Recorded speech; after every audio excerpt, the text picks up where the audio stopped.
është pak e vështirë të pastrosh kungujt se janë të fortë, por në fakt kjo recetë e do këtë lloj fortësie.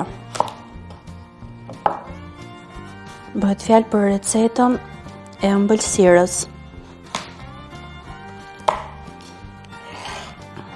Okej. Duhet i heqim këtë pjesën e këtyre fijeve dhe të farave, si edhe patjetër pjesën tjetër të lëkurës. Okej.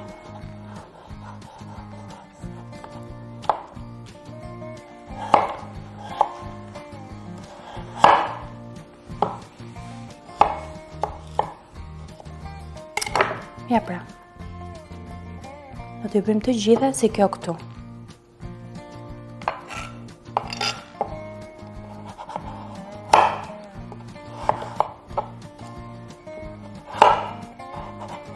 Tani unë me këtë rast dua të falenderoj dhe sponsorin tonë, Inder Horeka, sepse pa thika të tilla zor se pastroi ky kungull.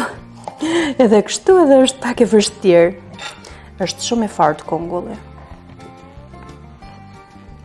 Por si thash, nëna duhet i fortë. Pse?